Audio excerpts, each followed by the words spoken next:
Good morning, everyone, and thank you for joining the EDC Coffee Chat, Coffee with Colleen. We are really excited to have our friend and partner, Christy Smith, on with us this morning. She runs the United Way of Clallam County, and she's going to share with us today what they have been up to, the work that they do on behalf of the citizens of Clallam County. They get a whole lot done, and I think they've really expanded their work over the years. So excited to hear about it. So a few housekeeping items before we kick it off. First off, if you'll make sure you have your audio on mute so we don't inadvertently hear any background noise. And then also, if you have any questions, you can either raise your hand and we'll call on you, or alternatively, if you'd like me to read your question, you can just put it in the chat. So with that, I'll ask Christy to kick it off. And I know she has some slides. Thanks so much, Christy, for joining us. Thank you, Colleen. Let me get my show up here. How's that look? Good. We have the next slide showing if you want. You do. I wondered about that. I can never remember how to change that. Display settings. Okay. At the top there. Oh, let's see. I'll stop. And when I hit share, is there display settings within that?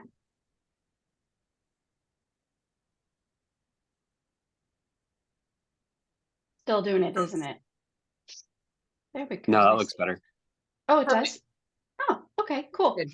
Well, my name's Christy. I am the CEO of the United Way of Clallam County, and thank you, Colleen, for inviting me to come on. I've never spoken at Coffee with Colleen, and so this is a little bit of a different audience for me, so I really appreciate you putting me in front of an audience that I don't always get to be in front of. I've been the CEO here at the United Way of Clallam County for the past 8+ years. And just a little bit about me is that I did grow up here in Port Angeles, and I moved away to go to college and got my degree up in Bellingham at Western Washington University. And then I started my career in nonprofit work with the Boys and Girls Club of Whatcom County up there. From there, I moved on to working for the YMCA in Champaign-Urbana, Illinois for a brief period of time, which was a really cool experience. I got the opportunity up there to be on the field during a Bears game when flag football was like a brand new initiative for the Y. So that was really cool for me. And then after that, I met my husband, who is from Tennessee, and I moved to Tennessee, and I was a public health educator for the health department in the county there that I lived in Chattanooga. So then 8 years ago, I came back, and here we are today. So I wanted to talk to you a little bit about what the United Way does and a little bit about how we've changed what we're doing in Clallam County over the past 8 years. This year's theme for our United Way campaign is Lead United, which I think is great. We always are leading the way, or trying to at least, and being a group that brings other groups together and connects folks to funding or to other types of resources. So right now, this is the slide of our staff. When I first started here with United Way, we had myself and one other full-time person, and then everybody else was part-time. So we've grown quite a bit from that small group to a staff right here on this slide of 5. We also have one full-time person who works remotely, and then we've got a team of folks that help us with our finances and our investments. So on the screen, you see Katie Blizzard. She does our marketing and communications. Stacy Wakefield, she organizes all those amazing events that you may have heard about. Amber Tatarik, she is my administrative assistant, and she supports me in everything that I do. And then Kennedy Cameron is a grant-funded position, and Kennedy helps out with students completing their FAFSA. So if you have a child or know of somebody who needs help with that, Kennedy is the one to call. Good to know. I didn't know about that you did that. And do the college or DSHS, do they have people that help with FAFSA as well? Yeah, so this funding comes to the United Way through the college from the state Okay. because Clallam County was recognized as one of the counties that had a low number of people applying for FAFSA and doing secondary education. So the college was directed by the state to have in-house folks being more thoughtful about FAFSA and then also work with a community-based organization. And so Kennedy covers the entire county, and the college then has folks that go out to the specific districts. And so they work together. And then there's also in Port Angeles, the College Success Foundation, so that's really exciting because it's something that we are able to grow upon. I'm going to talk about that a little bit later. It's really complementary to some of the grants that the county's been doing and the EDC has been doing. But we also have a new grant for college completion through the Washington Student Achievement Council. Got So Cool. pretty exciting to get people into those trades and into those degrees so they can become a part of our workforce. So the mission of the United Way is to strengthen the community by helping people to live safe, healthy, and productive lives. And we have traditionally funded just around 25 partners. Right now, we have 23 nonprofit partners. I see there's a couple folks on the call today who are part of that. Everything from the Red Cross to the Boys and Girls Club to West End Community Club and St. Vincent de Paul and Sequim, all health and human service organizations. And each of them has the opportunity as our partner to apply for funding through us and also to use us as a pass-through. So if we go into an employee campaign, you can always pass a donation through United Way to these partners at no cost. And that is how we partner with them, one of the ways. So this is a brand new slide for us. United Way Worldwide is working on a rebrand. And so our logo that you may know has like some circles and hands in it. And they are taking those hands out of the box because right now they're surrounded by a box. And so one of the things they're also doing is changing the way we talk about what we do. And the 4 areas of impact that we are focused on now are healthy community, financial security, youth opportunity, and community resilience. So within those areas, our partners fall into them. And then other work that we do outside of our partner agencies also falls into that. So for example, I sit on the homelessness task force and work on housing issues. And then I chair the housing solutions committee with the county. Some of the work that we're doing that I mentioned with Kennedy is ensuring equitable access to higher education. Through Youth Opportunity, we do Dolly Parton's Imagination Library. We obviously fund the Boys and Girls Club, as I mentioned, and the YMCA and other youth serving organizations. And then in-house, we have scholarships that we provide to students and a program called Youth United, which helps students earn a letter in community service. So we're teaching them to give back and giving them an opportunity to earn the letter without doing any running. The 4th one is community resilience. And in that area, we have a set aside for emergency preparedness. A few years ago, there was some flooding on the West End, and that at that time, I joined the group with the county for emergency response. And the United Way's role in that response is just to be a fiscal agent. So any donations that we collected during that time could go straight back to those community members. And there's a small group of folks who make decisions on who can get the money. And it's usually folks who don't qualify for any federal assistance or any sort of emergencies that we might see. During COVID, I worked with a lot of you on responding to that emergency, and hopefully nothing like that happens again soon, but we're here if it's needed. Then within those 4 priority impact areas, we have a priority population. So we all know folks who are living in poverty, and we know that they need our help, but there's also an entire second population of what we call ALICE. And ALICE are folks who are working, but their income is constrained because they're probably earning minimum wage. And if they left their job for any reason, if they were sick or had a car accident or something, they would probably fall into poverty.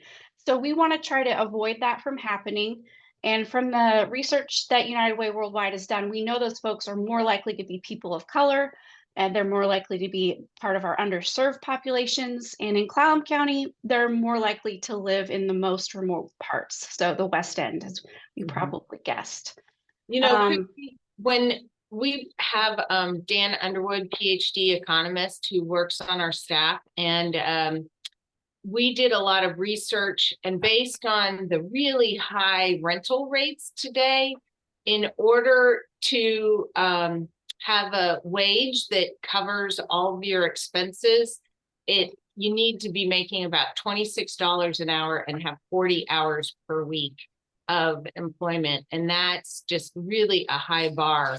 So we know, you know, even if people can get full-time work, which in the restaurant industry and a lot of different industry sectors, they typically don't give 40 hours because they're worried if they go over 40, then they have to pay time and a half. And so they schedule people at 32 to 35 hours. And, you know, it's so hard to be able to make enough money to make ends meet. So, and it's seasonal work. That's another big problem. Yeah, absolutely.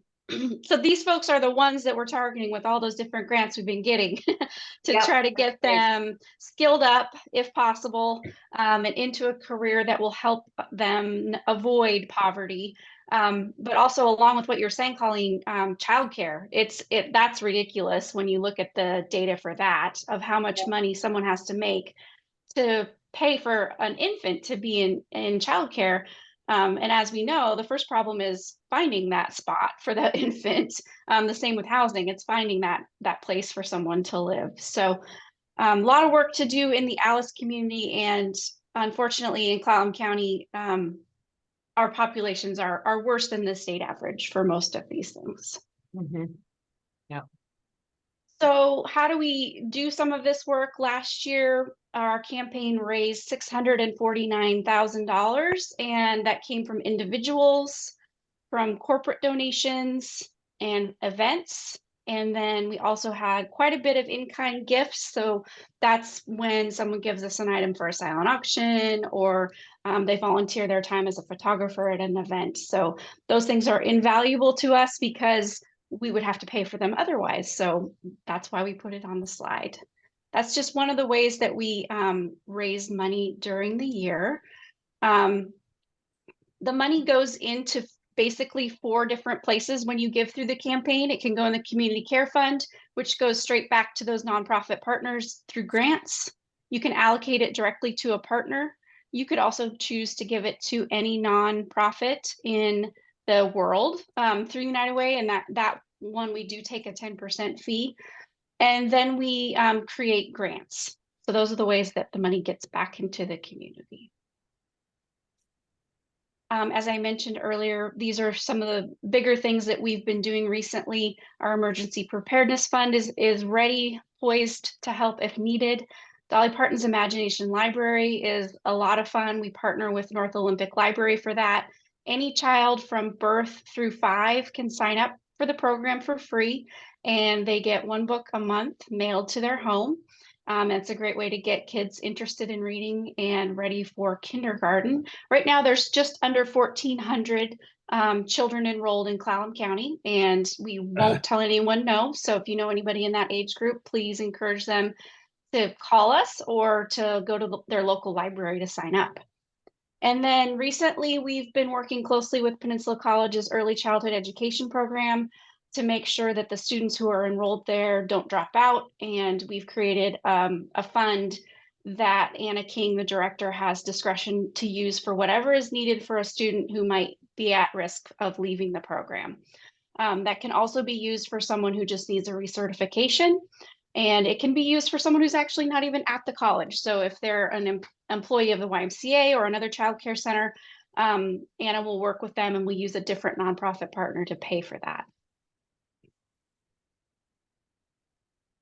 So for the past 2 years, another way we've been giving out money is through our Hardman Fund, and we've given out $300,000 in over 2 years, so $600,000 total, to different organizations who we think are really in the areas that need the most impact. So we use the trust-based philanthropy model. If anyone is familiar with Mackenzie Scott, she made that famous by just giving away the money that she had to organizations without any strings attached. So our committee looked at the priority areas that United Way had, looked at the community and what was going on, and started to give that money away. So $100,000 to the YMCA in 2023, plus another 50 in 2024, so that they could break ground on their childcare center. Cloud Mosaic got $50,000 2 separate years so that they could have a downtown presence in Port Angeles for the people that they serve. If you're not familiar with Cloud Mosaic, they serve people with disabilities and provide respite care during the day for students of all ages. We supported Sarge's Veterans Support for the work that they've been doing. They've been expanding and have houses in Sequim, Port Angeles, and Forks now.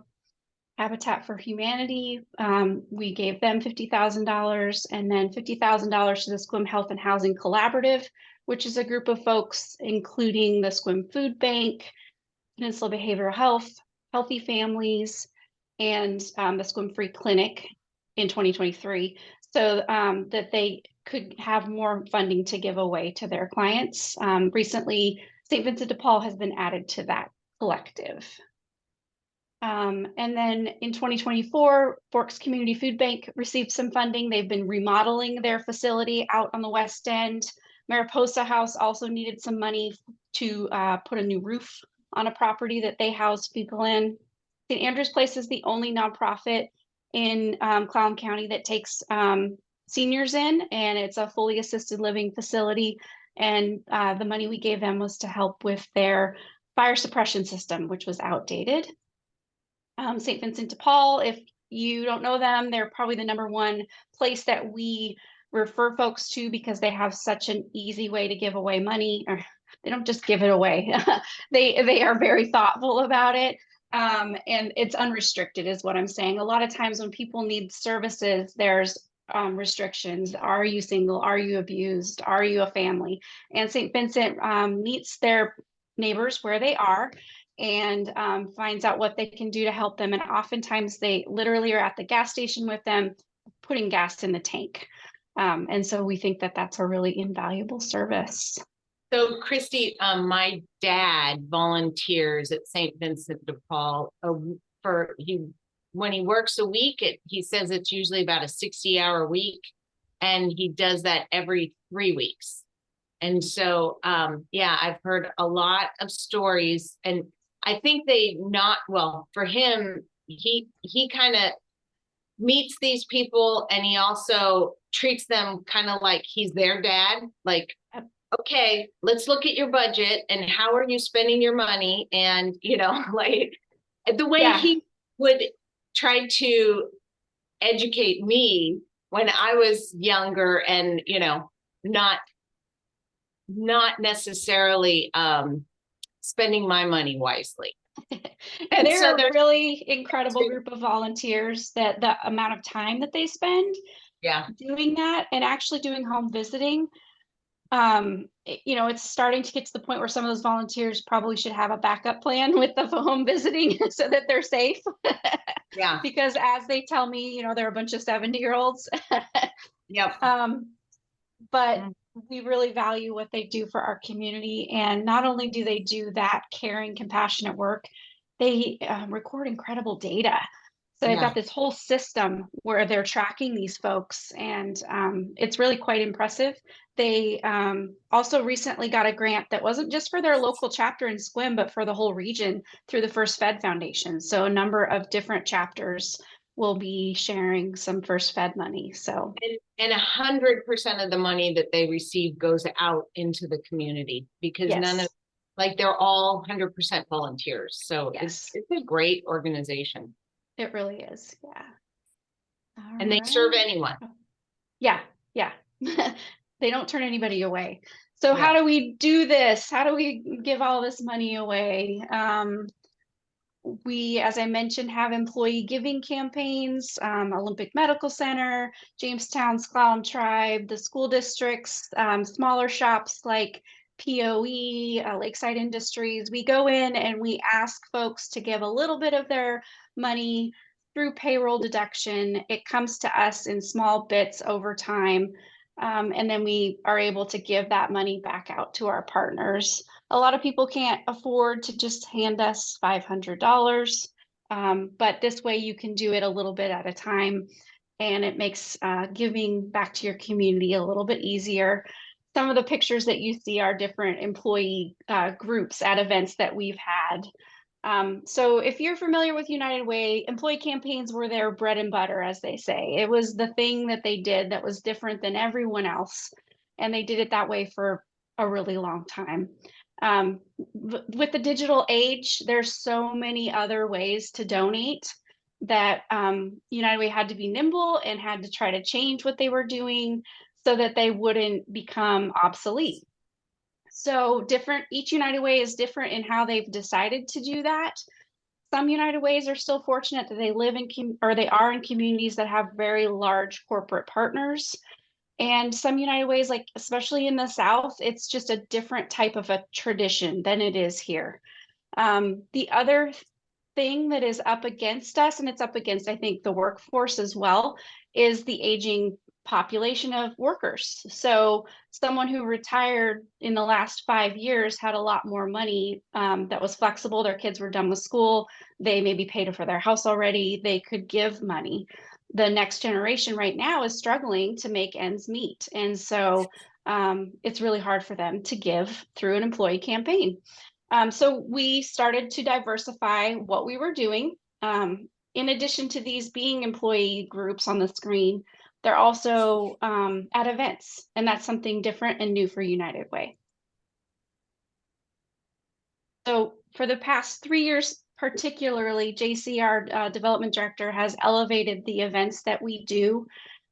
We have done for 3 years now Galentine's Day, which is a women's event, raising money for other women's causes, because a lot of times Alice, who I talked about earlier, is a single mom.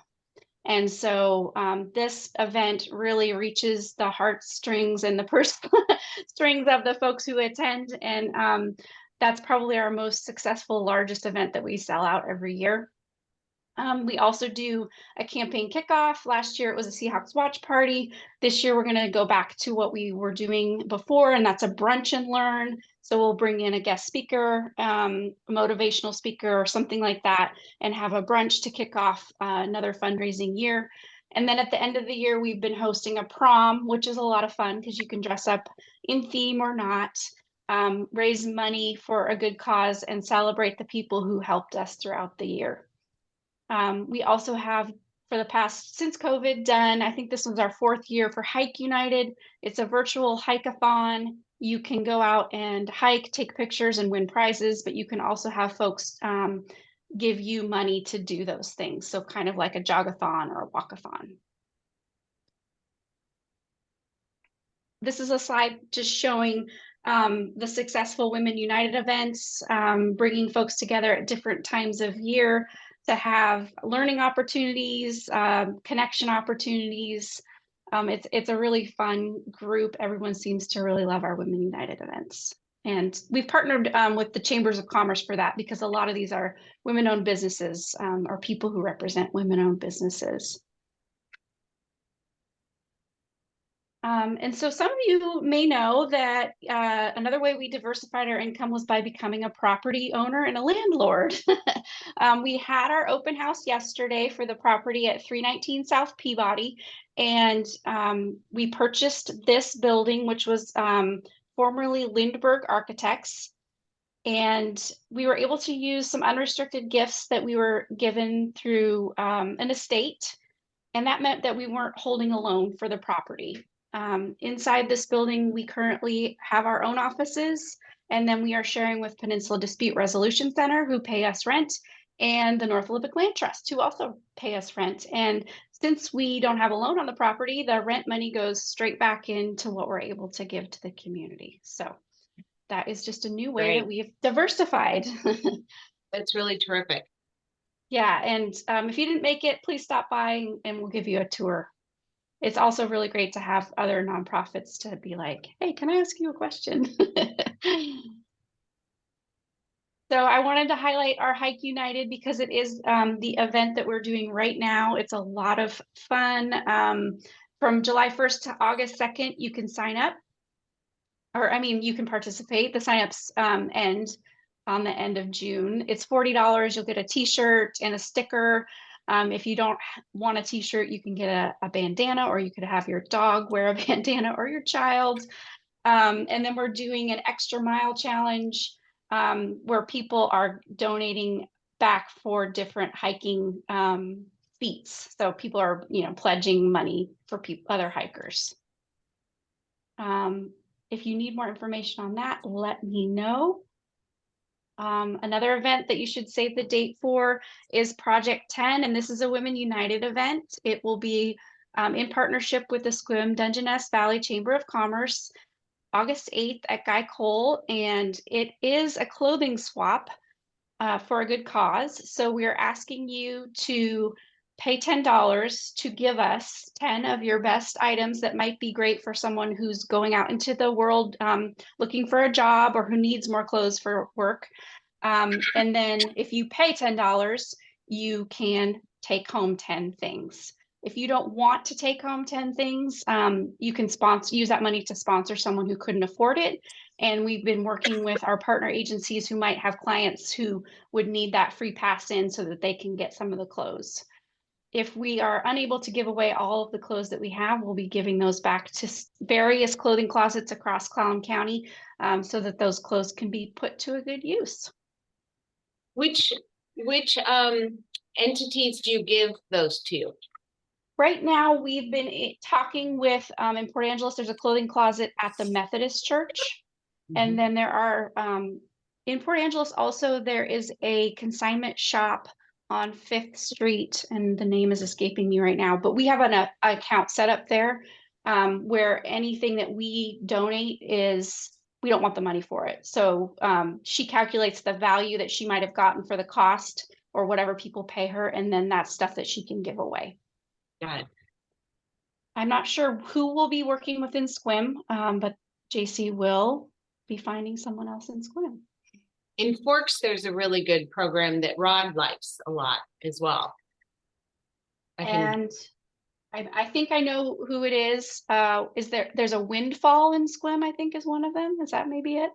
And the one in Forks is Forks, sorry. Something Closet. Okay, Ginger's Closet. Yeah.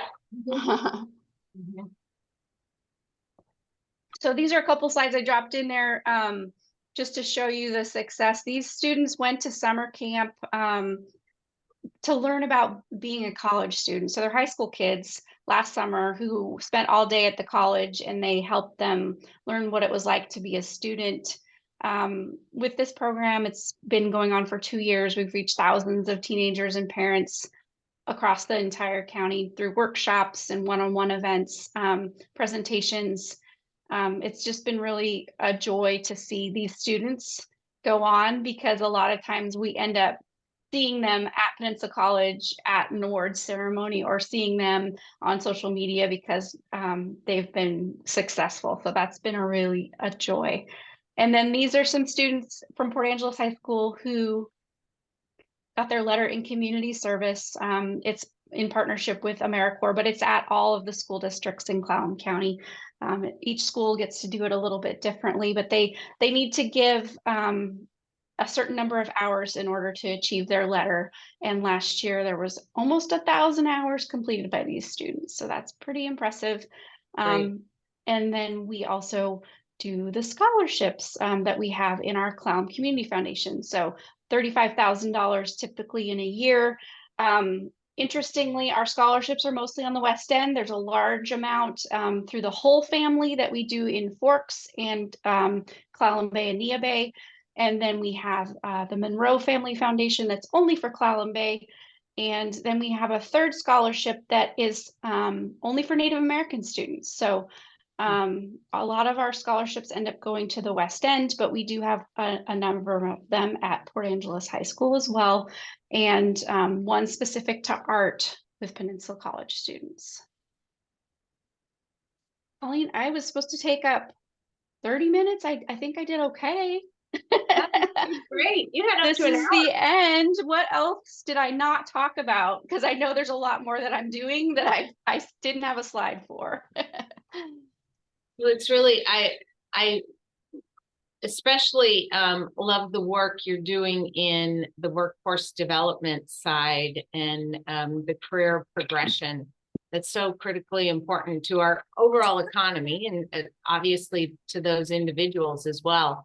And I just want to make sure you're looped into everything we're doing with the Recompete grant. And, you know, we've kind of come up with our proposals, but you know, I'm sure there's ways to modify that. And with the Olympic Community Healthcare Program running the Navigator program, I just want to make sure you're completely plugged in there.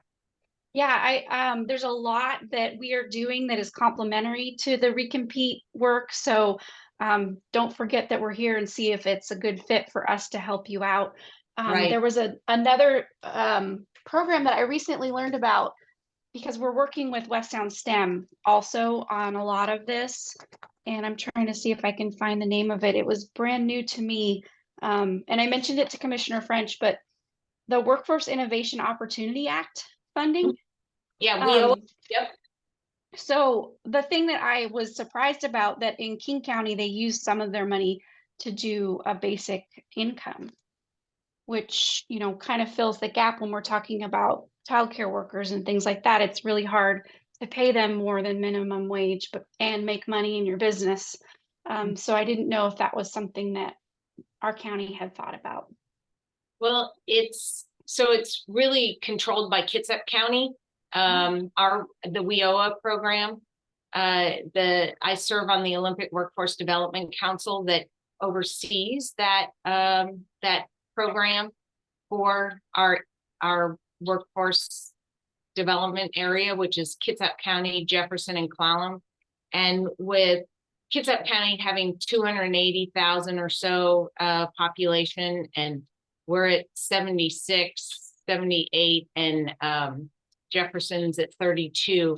It's really dominated by Kitsap County and their needs. And it's really, so, you know, we can certainly propose things, but it's not that we have as much influence as we'd like to have. Yeah, it's so hard. I mean, the regional work is great because you learn things from other regions, but it's sometimes so hard to apply it to our individual community and what we need. Yeah. All right. Does anyone have any questions for Christy? You're really doing fantastic work, and we'll have you back on in a year or so you can share with us some. I'm sure there'll be new things coming up and new challenges, of course. And so love to get an update on that. I think I'll go ahead since we have a couple more minutes. I forgot to say what more about the Washington Student Achievement Council grant. So the FAFSA work is for starting college, and then this work is for completion. And so it's a partnership with Peninsula College and West Sound STEM. United Way is a part of the leadership team with West Sound STEM. And then some of the funding will go to our student financial aid liaison to specifically spend a day a week in Forks. And the concept is a service hub, so that we're hopeful that students will have one place to go to figure out what their gaps are or barriers are and help them get going in the right direction, whether that's housing, childcare, a broken down car, or needs help with financial aid, so that we can sort of all surround them and help them be successful. There's a new part of that project because housing is missing. We are partnering with Serenity House, and the hope there is to at least get the folks who might be in their shelter into the system. But housing is still the biggest issue. So I'm working with Peninsula College Foundation to look into a pilot program called Scholar Housing. And so it's an affiliate program that we would become a part of, and we would do the same thing with students who are enrolled, and just make sure that they had everything they needed to be successful, including potentially growing the college's amount of housing that they are able to offer to students. So we're just looking into that right now. I'm really excited about that one because, as we all know, housing is so vital. Right. So how many students have you been able to support with their FAFSA applications? I cut the numbers off that screen because it was from last year, but it was like 1,000 students just in that last year's data. I don't have 2024 data.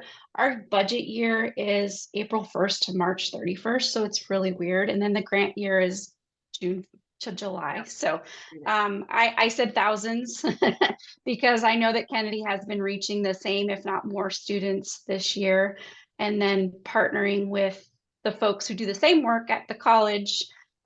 It's really been great. Well, that's true. Kennedy on here. Yeah. That's huge. The FAFSA is pretty tricky to navigate, so Yeah. that's a huge resource for sure. And this year, the federal government changed it, and so the rollout was delayed, and then there were all sorts of problems. Some of the things that students have to overcome just to fill out the FAFSA, especially if they're estranged from a parent or both parents, it's quite a bit for them to get that money. Yeah, I saw that it used to be an average of 3 days that the federal government would respond if you had submitted a FAFSA. And this last year it was, I don't know, I'm going to get this wrong, but 5 or 6 months, 2 months. Oh gosh. Yeah. And so students didn't know if they had the money to apply to different schools. And so it was just a big mess. Yep. And schools had to even say, we're not going to disenroll you if you don't know what your FAFSA is. So it's putting all these colleges into a spin as well. So crazy. Well, thanks so much for doing that work and the innovative ways and supporting our community, that thoughtfulness. Thank you so much for all of that, Christy. You're welcome. Thank you. Team. All right. Yeah. All right. So thanks everybody for joining us. I think we'll call it a morning, and it's about 8:40. So got 20 minutes back. Enjoy your day. Thanks everyone.